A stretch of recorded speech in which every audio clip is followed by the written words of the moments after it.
Welcome to Financial Footsteps, candid conversations with financial leaders, the podcast that takes you deep into the minds of the masters behind the numbers. Join host Chad Dean as he connects with financial leaders as they share their journeys so that we can gain valuable insight from their failures and triumphs. Get ready for candid conversations, behind-the-scenes anecdotes, and practical wisdom that will transform the way you think about your career in finance. Put down the balance sheet and listen in. And welcome to Financial Footsteps, where we explore the background and careers of financial leaders for the benefit of those who want to follow in their footsteps. My name is Chad Dean, your host. I've been a recruiter for 27 years, and I am the owner and CEO of Integrated Management Resources, a Phoenix-based executive recruiting firm established 33 long years ago.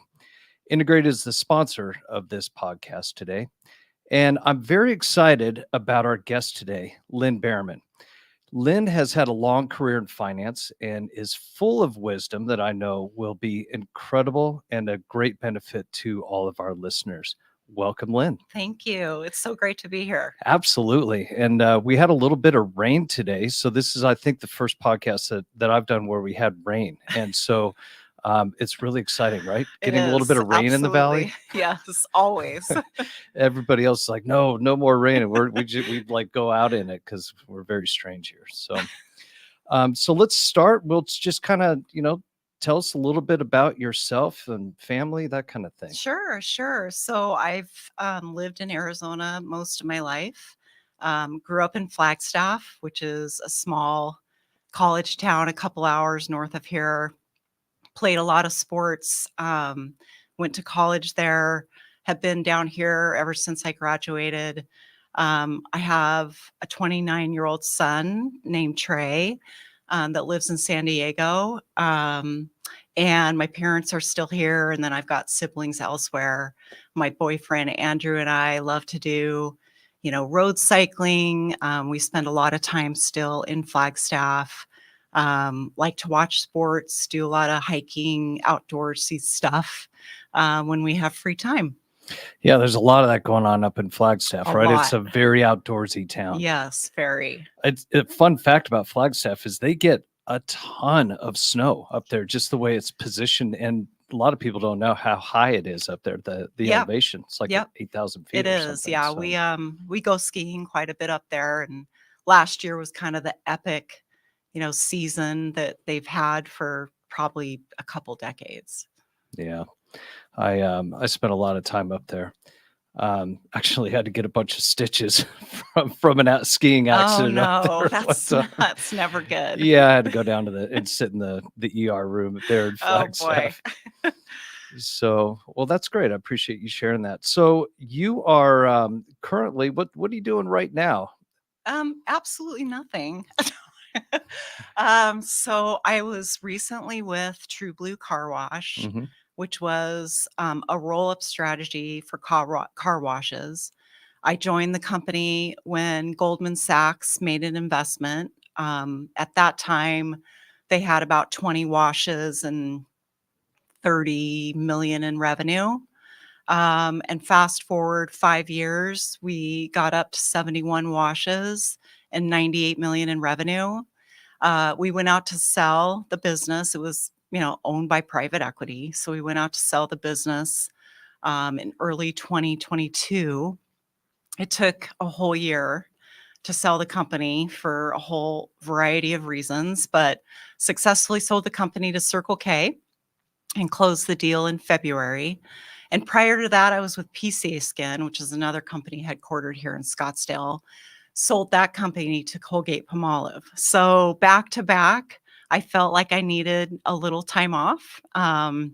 So I wrapped things up, took the summer off. We did a few trips, spent some time in San Diego, kind of relaxed. And now I'm kind of back thinking about what my next steps are. Good. And your title was CFO, both places. Correct. Yes. I've been a CFO for about 17 years, all in that mid-market space, high growth mid-market. Also just so happens that, 4 of the last 5 CFO roles were were private equity backed. Yeah. Yeah. And one of them was janitorial. Who knew that private Yes. equities was so excited in Oh, janitorial? it's, somebody's got to do it. A quick funny story. I was on an airplane and somebody was asking me what I do. And I said, well, I'm a recruiter. And they worked for the University of Phoenix. And they go, oh, you're a recruiter. By the way, do you happen to recruit plumbers? And I'm like, what? You would pay somebody to find you a plumber? They go, it is so hard to find plumbers. And I'm like thinking in my bet. mind, I it, bet. it amazes me what people, that there's a recruiter for everything, literally, I'm sure. Yeah. including plumbers. So let's go back. So NAU, Mhm. you grew up in Flag? I did. Wow, I don't know if I've ever really met anybody. And I'm Yeah. a native of here. I grew up and born and raised in Arizona. Haven't really met anybody who grew up there. I So did. um your degree was in finance and accounting. It was in finance. I actually went back after mid-career, went back and got my accounting degree so I could sit for the Oh, CPA exam. okay. But initially I went to school for a finance degree. Mm-hmm. And where did that interest, what was the genesis of that? Well, I took an accounting class in high school. I think they offered some special elective to go take an accounting class. I was pretty good at math. I took the accounting class and I loved it. And then as I was thinking about college, I thought, well, I don't really want to be an accountant, but I like accounting. So, what's related to that could be broader in nature. And so I picked finance, not really knowing what I was going to do with that when I got out, but that's what I did. Sounded like fun. It Yeah. interests you. Yeah, it did a Yeah. lot. And the curriculum, I think is more broad-based. If I had to kind of characterize both, I was learning, corporate finance and international banking and case studies as opposed to intermediate accounting 1, 2, and 3, which is kind of why I chose finance. Gotcha. Did the finance and the accounting people hang out together? No, there was a clear separation. Big delineation. Yeah, we didn't Okay. sit with the accountants at the lunch table. What did you think of what actually, I want to know if you know what they thought of you. It doesn't matter. Doesn't No, matter. it Okay. doesn't matter. I just think that's funny because especially these days, so many people are choosing finance over accounting. I know. But I needed both because I wouldn't have been able to move into a CFO role without a CPA. And to get my CPA, I needed accounting. Right. Right. So when you were in school, did you do internships to figure out like what you were going to do when you graduated? I did actually. I did a couple. One was actually in high school. I did an internship for Godfather's Pizza. I remember that. Is that And, still around? there's one in Prescott Valley, Okay. and that's the only one I've seen here. But it was more administrative, some clerical, some bookkeeping. And then I did an internship at Khalil Bottling in Flagstaff, which honestly was just a lot of it was just taking orders from the guys like that on the trucks that would go visit a store and then they'd call in their orders. I got really good at 10 key. That's my Mhm. biggest takeaway from that. But it was great exposure. Gave me something to do while I was, trying to finish my degree as well. Gotcha. So now you're graduating, and did the job find you? How did you get your first job at? Well, I don't know what that was because you have just on here, a couple different positions. So. yeah, I mean, I graduated during a recession, so it was not easy. And I probably would have taken any job, any accounting job that came up. I graduated and I didn't know what I was going to do with a finance degree. And really, there wasn't a lot to do in this environment. If you think back in Phoenix, that time ago. So I took a job with a construction company and I did accounts payable. And that's where I started, just a staff accountant. And then I joined TRW out in Mesa. And that's really where I got a ton of exposure to a whole variety of positions. Gotcha. So did you so when did you actually how many years after graduation did you get into what you would consider a true finance role? So I left TRW to take a manager, a planning and analysis role. And that really to me was the big pivot in my career because I had done really every accounting job. I kind of maxed out on what else I was going to do. And when I say that, everything from accounts receivable, general accounting manager, cost accounting, like it spanned the whole gamut. And I'd like to say I was really strategic about the next step, but I wanted to do something broader. And so I took an FP&A role, and I'll tell you that really pivoted my career because I was now exposed to people other than accountants. Mhm. When you're starting out, your world is a little bit of the accounting department. And then if you can get into a role where now you're working with marketing and operations and HR and although you start to kind of pull everything together in a much better way. Yeah, but that accounting core that you got, those first couple jobs, that was priceless. I you have to you have to get that. I mean, and I tell when people this today, the root is accounting. It all starts there. Because you can't do everything else unless you're a really solid technical accountant. And if you're a leader, you have to be able to run and lead a very solid and technically capable finance department. Mhm.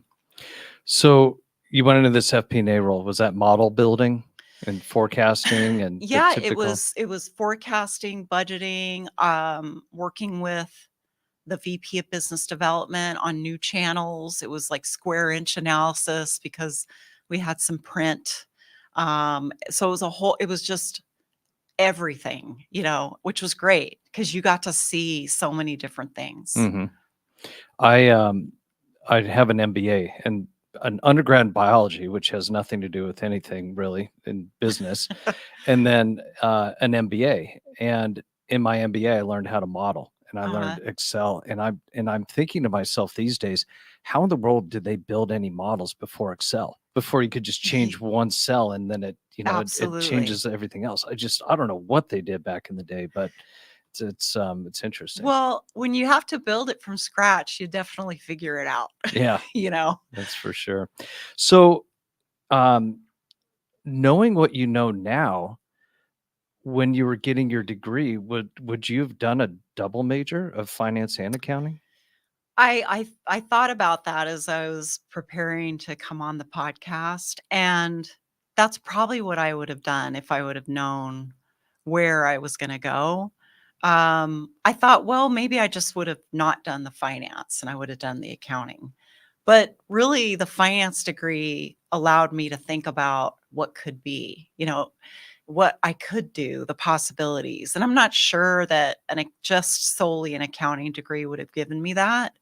So, but I probably could have skipped some pain if I would have just hunkered down in college and gotten a double major because I didn't sit for the exam until mid-career or early mid-career. My son was young, so it was hard to Mhm. study and get that done while I was doing everything else. Okay. So, let me ask you this because I don't see every CFO with a CPA. Tell me why you chose to go back and get your CPA and why that was so important to you. Um, I just felt like the technical aspect, um, and the credential really meant something, That's fair. and like my son just got his MBA. Then that's amazing. But for being an accountant, I think being able to say, I technically was able to get past this exam and I'm licensed to do this to me said something at the time. Got you. And having that credential, I mean, that's That's fair, Yeah, right? because Because people, nobody can take it away exactly, ever, as long as exactly. you remain in good standing and don't break the law. Yeah. So, take me through a couple of the positions along the way that you felt were really impactful on your development. hmm Well, certainly the FP&A manager role, because I also had a team of analysts. So trying to do your job and learn the business as well as manage a team is difficult.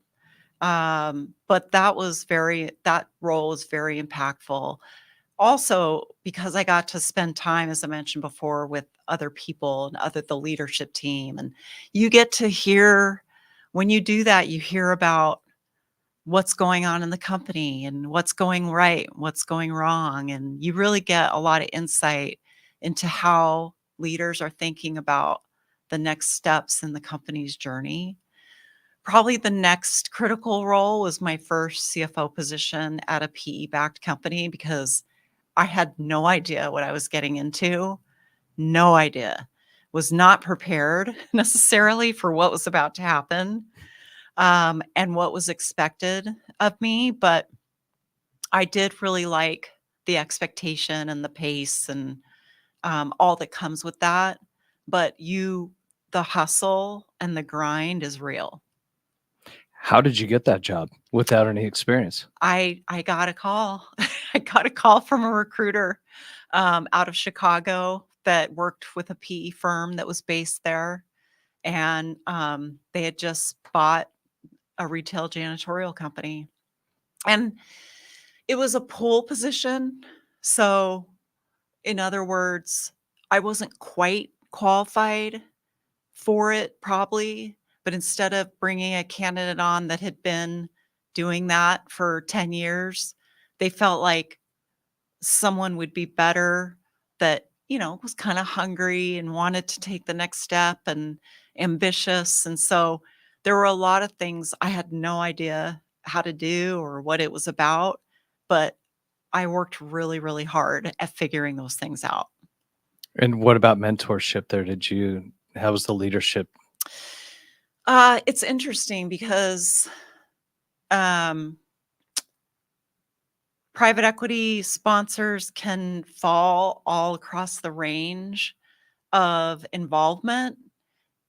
In this particular situation, the CEO wasn't as used to the finance side. And so I became more of that conduit. So I spent a lot of time with the PE firm. And, I think it, a lot of things like banking, lending, M&A, they really leaned in on. And so I was able to get exposure to that, but not be fully responsible. Whereas other things like building the team and the corporate office and the analytics and the dashboards and the reporting, all that all fell on me, and I kind of had to figure it out. So, and you make a lot of mistakes doing that Sure, initially. sure. Anything special about your first board meeting? Do you remember that? Or Oh gosh, I do actually. My first board meeting was about 6 weeks after I started, and we were completely unprepared. The P firm was not extremely happy with that, but I was like, "Well, I don't even know the business." And so I learned that, okay, I get it. This is gonna be a journey, and I need to really figure out how to get my A game on all the time. And not that I beat myself up about that particular instance, but it's kind of set the tone for the rest of the journey there about expectations, and there's really no time that can be wasted hmm. ever. And what happened with that particular situation? Get resold or? So we went out to try to sell and we were unsuccessful. So out of the 4 PE-backed roles I've been in, we've sold 2. We've tried to sell 1 and it was unsuccessful. And the other one I left before we tried to sell. It there are things that can just wreak havoc on the best laid plans, and a lot of those are external.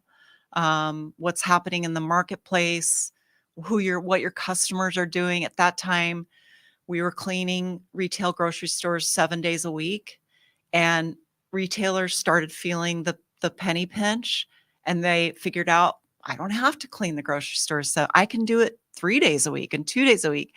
And that really wreaks havoc on your business. And we went out to sell right when that was happening. Yeah. So Yeah, that makes sense. hard. What is it like taking a job that you know your job is to work yourself out of your job? What, you know what I mean? Like, Yeah. your job is to eliminate yourself Yeah. eventually. What's that like? I never really thought about it that way. Um, because I always looked at it more, well, we could sell to another private equity firm, and then I get to do this all over again. Um, or we could sell to a strategic, and maybe I'll be the new CFO. So I never worried about that. It was just never a concern. And probably because you're so heads down, you until you sell a company, you really don't know you don't think it's attainable necessarily, because it's really hard to do. So I wasn't sitting back at my first gig going, "Oh, well, when we sell, I'm gonna take 6 months off and do this." And I just didn't think of it that way. I was just more, what's next? What's next? What's next? That's fascinating. And you're just, yeah, you're grinding, and then all of a sudden, like, it's over. Yeah, that is exactly how it is. And with True Blue, it took us so long. I was really selling the company and doing my job at the same time for a year. And I will tell you, I probably, I had 30 roadshow, fireside chats, and probably, 30 update calls. And when that ends, you're just tired, but, Yeah. happy. But it feels like some big fireworks should go off, and there should be like a parade. Yeah. And there was none of that. There's none of that. Right. I'm going to come back to that because it's quite interesting. I like that. So, um, you said in your first FP&A role, you said you had a team. Is that your first management experience? I would say significant. Yeah. At a role before, I had 1 or 2 people, but that role was the first one where the product, was kind of unique, and I was responsible for delivering that product along with my team. And how did that go for you? How did you feel as a manager? A lot of it is just learning the hard way, because there's not a lot of people that help you figure out how to be a manager of people. And in that role, I almost felt like a peer to some degree, managing peers, because there wasn't a huge gap between, I would say, myself and the rest of the team. It was more about, how do we get all this done, and and not so much about. It's different in today's environment. It's a little more about personalities and figuring out what people want and what makes them happy. Back at that time, it's just, how do we get all this work done without kind of blowing people up? Hmm. Yeah, it's interesting how that's changed. So it's changed a ton. That's one thing I had to learn because my father's a colonel in the Air Force, and so that's the way I was raised. It's changed a lot.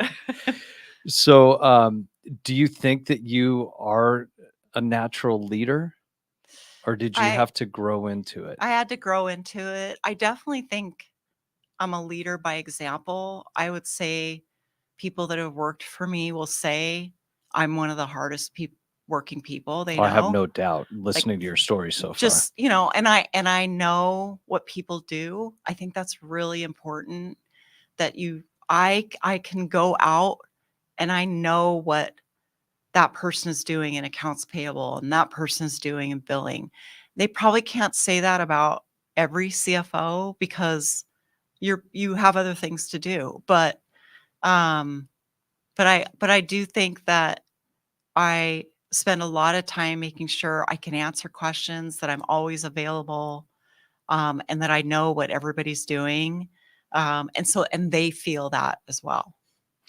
Did you just trial and error become a better leader, or did you actively read books? Did you find somebody to mentor you? What did you do? Yeah, a lot of it is watching other people do the right things and the wrong things. Like you can look at, like, when you report to CEO and say, I like what they do in this regard and I don't like what they do in that regard. And so I'm going to try to do that more, not that. But a lot of it is it's a balance between personal relationships and making a connection, but still running the company. That's really hard because at the end of the day, I'm responsible for delivering a product and helping run the company. But at the same time, we're all people, and so sometimes those things don't mix and they don't match. And I'm a believer in, like, when they don't, just let's both go find something that do. Sure. Yeah. Sure. I actually kind of like the tapping into people's feelings more now that I've learned how to do it, because you can really delve into what drives somebody and match it up with the job, and then they are more passionate about it as opposed to just coming to work Yeah. and doing a job and going home. It becomes part of their why. And that to me is when that clicks, that's so exciting. Yeah. But a lot of times it doesn't. A lot of people are just looking to come in and just do their work and go home. But it's good that you know who those people are. And the only way to do that, I would just walk around the floor and you just learn a lot about where people stand. I remember one of the employees at True Blue in my team, when announced to the team that we were going to do another acquisition. It was, I don't know, 6 sites. This person said, "We're going to buy more sites." And I thought, we need to collectively have a conversation. And I just learned that that person didn't want to be in that environment. That's probably not this one. Hmm. And that's okay. I get it. It's okay to not want to be Sure. part of that. No, I've had to come to grips with that because I lead by example as well, and I figured that everybody should just be following, and Right. not many people do. So, which is okay. It's fine. So, tell me about. Let's go back to that interview where you had no experience working for a PE sponsored company. What did you do to prepare for that interview, and why do you think you were successful in landing that job? I try to draw on all of the things that led up to that point, and not just in a linear sort of, well, I was a senior accountant, and then I was a general accountant, and then I was a control. Not really in that sense, but I always try to think of all the things that I accomplished along the way. Even if you have to write it down, make a list, because that's really what matters. And when I go into an interview, I too think it's a conversation. And even at that time, so I'm just trying to communicate to somebody all the things that I've accomplished, not necessarily the roles that I've had. And I think that comes across with a certain amount of substance, that you can point to specific examples. Even today, I have to do that. Hmm. And what you did and who you worked with. And I would encourage everybody to just log those instances, because they're so important in the future to be able to, because you forget, or you don't know how to answer the question. But when you start thinking about all those things racking up those years, I think you do a lot, and that's what really kind of propels you and sells you to the next person. I just came up with an idea. So what I want to do is I want to take certain cutouts of different interviews that I've done. I do a 30 to 35-minute interview prep, executive level. And it's funny how people say different things that I say in my prep. Okay. And one of them is I say, go through your resume and write on your resume for every job that you've had, something that you accomplished that you're proud of, and what challenges did you have to overcome to achieve that, and write it all down on your interview or on your resume before you go into the interview, Yeah. review it, load it up into your short-term memory. So thank you for that. Yeah. Now you're going to be a part of my cutout interview prep. I'm just not going to give the prep anymore. I'm just going to be like, go and watch these cutouts over Yeah. here. So Very, very key. yeah, no, Yeah. that's great. Yeah. Fantastic. I appreciate that. So it just verifies everything that, It that does. I tell people, and then to hear it from you as a leader is fantastic.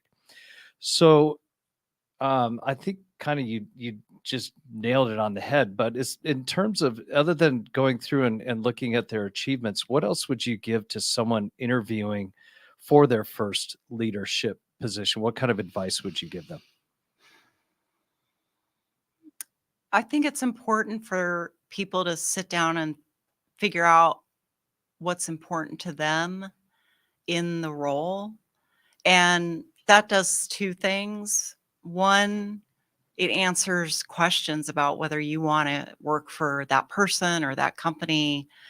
But it also demonstrates that you've got some litmus test for the next step in your career. And so I have interviewed so many accounting finance professionals that have no questions for me. And I just saw such a head scratcher. I don't understand it. It's very concerning. So I tell everybody, you have a right. This is not a one-way street. It is a two-way. And you should be interviewing the employer with just as much rigor as the other way around. It doesn't matter what level you are or what position you're trying to get to, but if you're thinking about a leadership role, that's even more important, because assuming you're going to spend your livelihood is going to be wrapped up in that role for quite a while. Well, congratulations. You just made another part of my interview prep. That's absolutely the truth. And I'm shocked when I interview people and I say, so, and I tend to talk a lot, I guess, as a recruiter, right? You talk a lot, and I'll talk about the job and what they're going to be doing. And I'm like, so what kind of questions do you have? And they just say, oh, you answered them all for me. And I'm just sitting there going, how could I possibly have answered all your questions? Yeah. So the only thing that I would add to that is sprinkle in with those questions that you have prepared to rigorously interview them as well. Just make sure that you sprinkle in the you did research on their business model and their product and that kind of stuff. Yeah, I always today I would say the number one most important thing for me is, what does the business do? And what's the value proposition? And do I see myself getting really excited and just getting behind it, and with a consumer view in mind? And if you look at it like that, there you probably have hundreds of questions that you could ask, more than there's probably time to ask. But if you take that view, like, would I buy that product? Would I go through that wash? And how do you do this? And how do that I think will answer a lot of the questions that you inherently have and help you decide whether to take that role or not. Well, I got to give you kudos for being able to get behind janitorial services. So, Hey, when I got the job at the skincare company, I was like, finally. And then I went to start washing cars. So that's the way it goes. Hey, car washes around here are important. There's a lot of dust, a lot of dust around here. So when you hit on it again, you're kind of like in front of me on my questions a lot of time, but are there any specific questions that you ask of people that you're interviewing to gain insight on what makes them tick? Well, I definitely start with the technical. I always want to make sure someone has the technical abilities for the jobs that we're hiring. but I try to spend some time on just personal questions because I find uh, you're removing kind of the robotic answering of the general questions that most people ask. I also try to take people out like to lunch. Getting people out of that interview environment, you can learn a lot about them. And then I try to get as many people to interview them as possible. It just the whole team, because you get a lot of different perspectives than just mine. And invariably, someone will see something that they really, really like or don't really like. And then you know what to mitigate for or follow up on. Do you believe in personality or these DISC tests and that kind of stuff? I I think there's some value in that at the leadership team level. So I do. I've taken several of them. I do think it's interesting to understand how different personality types work together. But I'm not. I don't think you can rely on them 100%. But I do think there is something to be said for using them as a gauge in how things will go in the future potentially. I need a lot of practice at when it says I'm this type and then I'm dealing with this type of person and it tells me how to deal with them. I need a lot of practice at Yeah. that because I have my one way. I no, I've actually had to go through a couple seminars on that. And I don't know how I would do that. That's really difficult to adjust your style to fit someone else where they fall in the boxes is really hard. I just find it so much easier to be my authentic self. And Agreed. if they don't like it, then maybe it's not meant to be. I agree. 100%. I mean, if I have to fake who I am or change who I am in order to work with somebody, I don't know how I feel about that. I mean, it's fascinating science. The whole personality test is fascinating to me. Quick funny story. I found somebody that worked for the FBI and they did handwriting analysis for the FBI. Okay. And they would um, uh, you know look at this handwriting and say this is the type of person that this individual is, and it'd be for ransom notes and stuff like Okay. that, right?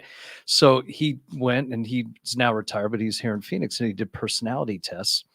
And so I did this, and he goes, it doesn't matter what you write, just write a paragraph. And I wrote, I don't know, maybe, the Pledge of Allegiance or something. I just wrote Sure. it down. But it has to be in cursive. Okay. Okay. Which not everybody's taught these days. My kids were not taught cursive, but you had to write in cursive.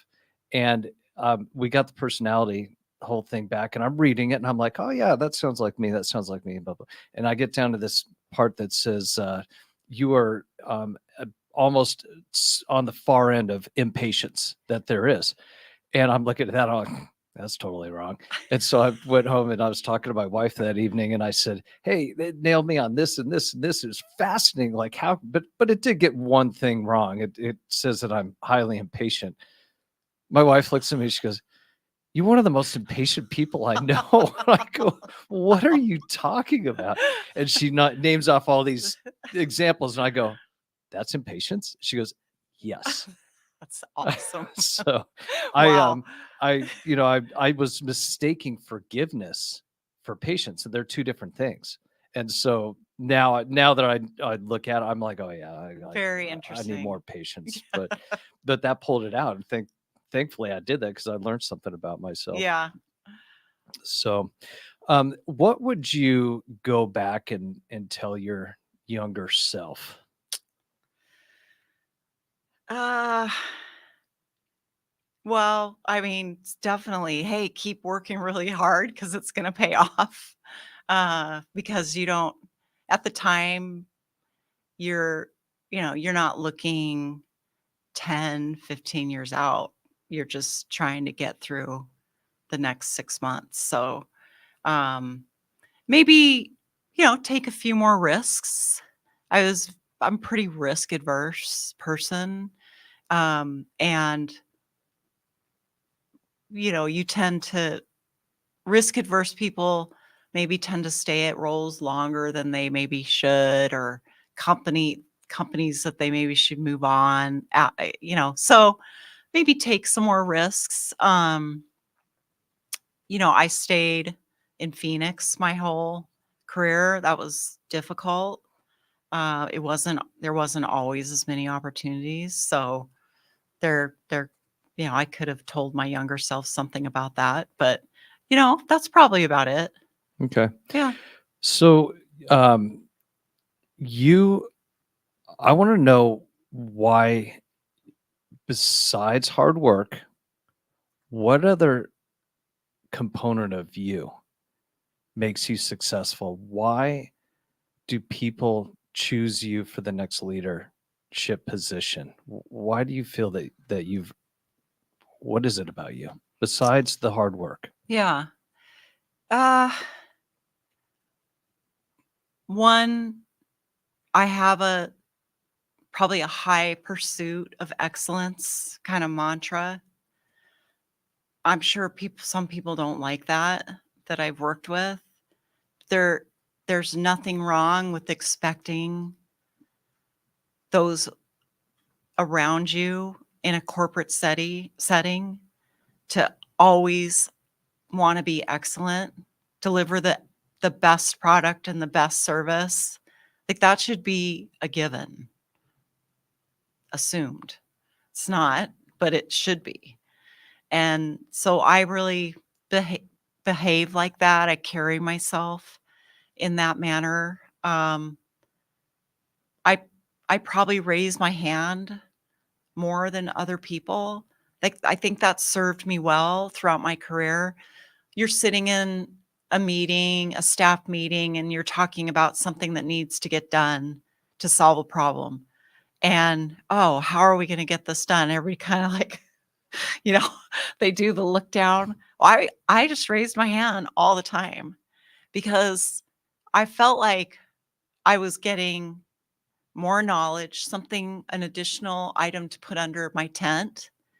And over time, in my next roles, when I start talking about what I've done, or like, wow, they're like, that's a lot. Like, and that's kind of where this CFO plus concept comes from.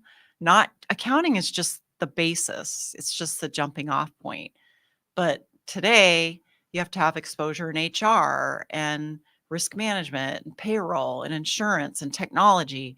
You're only going to get that by saying yes to doing things, not by sitting and just focusing on the one thing that you've been hired to do.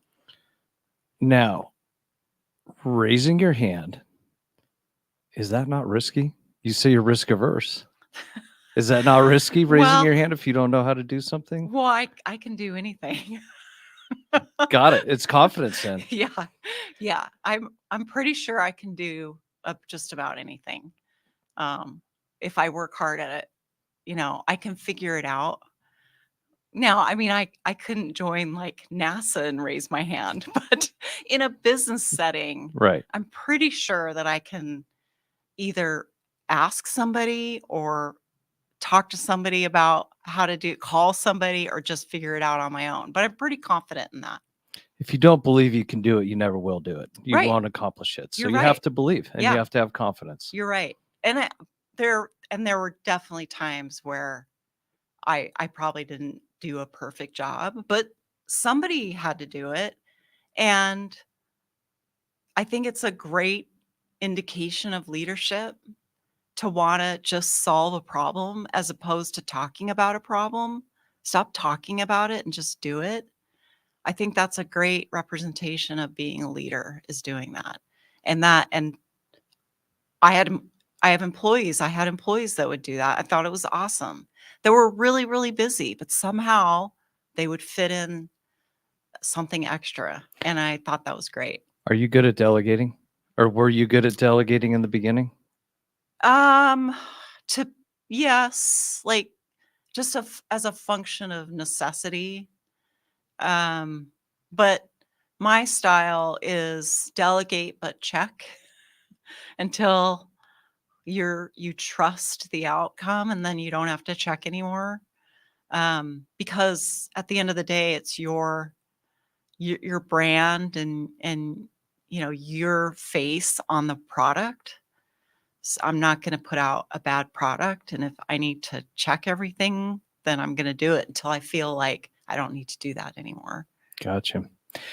How do you get people to buy into a high pursuit of excellence? Oh, in the finance and accounting area? Sure.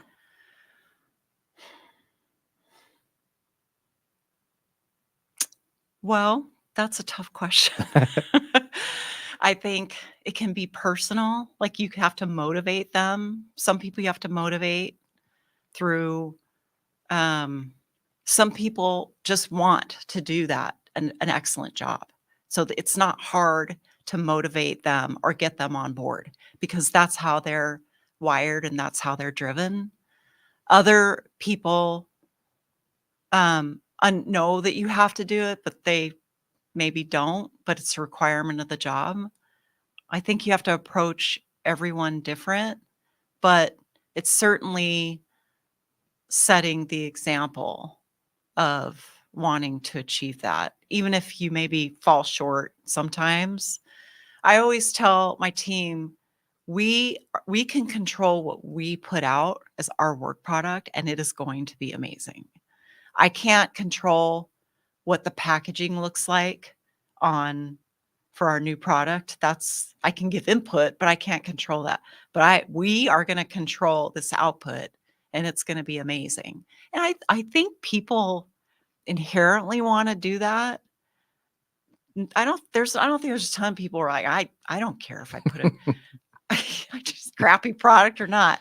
So I think you got to try to tap into everyone's fundamental desire to put out a good product. I think it's there. I have a sneaking suspicion that you're able to sniff that out in people too, and you kind of tend to hire those types of people. It's important for sure. Yeah. So what advice would you give to someone that's just starting out early on in their career and wants to achieve your title?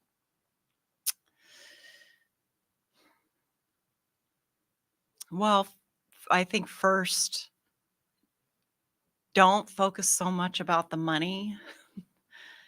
Don't focus on the path that you're going to take to get as much experience as you can in the shortest amount of time. Don't focus on the titles and the money, because honestly, the chief doesn't really, you're doing a lot. You're going to always do a lot of the work up throughout the channel. There's no point where you just kind of sit back and fold your arms and say, okay, now I'm here. So I say just be industry agnostic. I would absolutely tell everyone that. Because I think people have a vision of, well, I want to work in retail, or I want to work in fashion. Well, if you have aspirations to be a CFO at the level that I'm at, you really want to get as much possible exposure as you can to as many different things. So get out of the mindset of thinking that you have one path. And I would say that goes with the size of company. Take a risk. That there's preconceived notions about, well, I want to work for a big company, or I want to work for a smaller company. My opinion on that is, you won't, sitting in a big company where there's 15 senior accountants is probably not going to get you to a CFO of a mid-market company, because there's not enough opportunity to puncture that balloon. But in Phoenix is a great place, right, for mid-market high growth companies. It's a hotbed. And you get on that you get in those scenarios and you get in a growing company, and if you're assertive and you raise your hand and you're aggressive in getting all those things under the tent, I think it's very achievable. Glad you brought that up about Phoenix. I was doing some research, and there are thousands of middle market companies. So I was doing a search of employee size 30 to 250, and I was weeding out government. I was weeding out schools and some other things. I even took out healthcare, Okay. and there were 1,019 companies Wow. there alone, right? That's a lot of not every one of them has a CFO. No, Some of them yep, might be VP of finance for sure. but acting as Yeah. CFO, which is great experience as well, because that can elevate you to your next position as a CFO. Absolutely. So did you tell me a little bit about that as far as working? What do you think is unique to private equity? So if somebody's thinking about, I want to work for a sponsored company, what do you think is, you touched on the speed Mm-hmm. and the amount, there's just so much going on at any given time. Is there anything else about it that what is it that attracts you to it? Because you told me that you're kind of interested in looking back in that space. You're not disregarding others, but you definitely have a Yeah. very strong skill set Yep. for that. Yeah. What is it about? What attracts you to it? Yeah.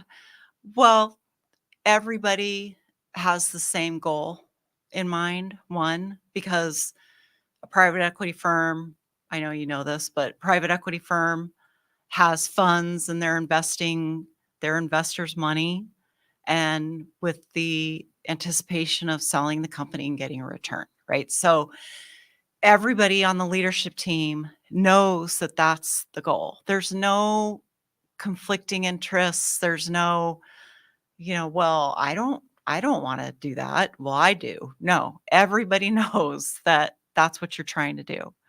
So that takes away a lot of the kind of political debate about where the company is going.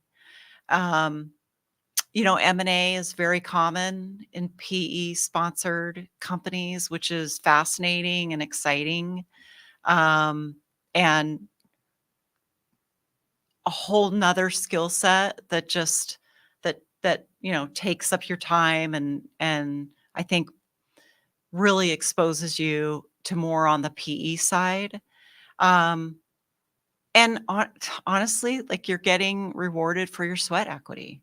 Like, that's one of the biggest things. I didn't really go into it for that reason, but that is a huge benefit, because a CFO is going to get a reward at the end for all that sweat equity that you just put into the company. Mm-hmm. So you just feel ownership. You feel like you really own a part of the company. This is your company. And there's board oversight, so you have a fair amount of checks and balances. I think that's really important. Whereas maybe in a family-owned company, you got the CEO, and that person probably could do anything they wanted. This is a more structured environment where everybody knows the rules, and you're going to accomplish those or you're not. And if you don't, that's not a good answer. If you don't, that's the dark side, and that's where it can, not go well for executives. And steel sharpens steel, and those are some of the smartest people Yeah. that you're going to run into. Oh yeah. So smart. But I've been in businesses that I've run and they haven't. So I used to be really intimidated, more so, but now I bring something to the table that they've never done before. It's true. They would, probably maybe debate that with me, but it's right. Like, I've had to help run businesses, and so we need them and they need us, and it needs a really great partnership, and oversight and communication can deliver some great results. I've never heard anybody say that before, but that's really important. Yeah, you're going up against these smart people, Yeah. but they haven't done your job. Right. They haven't. Yeah. So Sometimes I get out of board meetings, I'm like, do they know that they haven't done this before? I, but I we won't name appreciate, names, right? no, but I've learned a ton, from banking and lending and negotiating credit agreements and how you, negotiate sale leasebacks and buy real estate and sell real estate. Like, it's just, I've learned so much from the private equity sponsors that I've worked for. And I think the other thing, it's interesting snippet, but I was talking to the managing director at one of the sponsors that I worked for. She was looking for a controller, and she said one of the most important things to them based on current trends is that their leadership team have worked in office in front of each other. She said that, and I kind of, it didn't really apply to me because, I've kind of got past that whole phenomena. Didn't start until I'd already been a CFO. But she said, we will not consider leadership team members for our companies unless they have been in the office working with other leadership team members. So I think that's something for younger professionals to keep in mind. And I think it's real, because you can only learn how to do so much sitting at monitors, at your house. There's a whole nother level of interaction when you're in front of somebody Yes. versus even over a screen. Yeah. And so I kind of say, look, the lowest form of communication is a text message. How often is text message misinterpreted? Constantly. Yeah. Or then you're my wife and she just blabs into the thing. I'm sorry, not blabs. She talks into it and then it comes out in this gibberish and she just hits send and I'm writing back a question mark. So that's like the lowest form. And then email is a little more professional, Yeah. right? And you have more kind of words to get your point across. Then there's the phone, then there's the video. In person, Yeah. it's impossible. And I'm with you from a leadership now. I could be proven wrong in the future. Maybe they come up with something. But in order to really, if you want to excel your career, you need to be in with other leaders, dealing with them interpersonally on a daily basis. Maybe not every day. No. Okay, I'm Yeah. buying into the hybrid thing. I think that's cool. Yeah. But it's got to be fairly consistent. I agree. Not once a quarter. No. That's not enough. Yeah, I totally agree. Yeah. For sure. So just one last thing that you are a hard worker. I have a feeling you're fairly competitive too. Are you competitive? Pretty competitive. Is that now you played sports when you were I younger? did, yeah. What sport? So I played softball, basketball, a little volleyball. Okay. Did you play in college? I didn't. You didn't. Okay. I didn't remember if we had talked about that.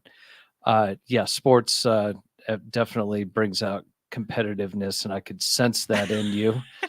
Because I was going to ask, have you always been that way? Have you always been the one to raise your hand, or did you have to learn how to do that? Yeah. I think sports probably teaches you a lot of that, just how to win. And it's it's a great way to learn how to work on a team and, learn how to want to win. Mhm. So for sure, I think that had a lot to do with it. Yeah. So for people that are looking at their children, and it's just great for kids, and in my opinion, that obviously you don't think they're going to be a professional, but Right. just the interaction that they get with other children and the coaching and all that kind of stuff. Yeah. I think I agree. It's fantastic. Yeah.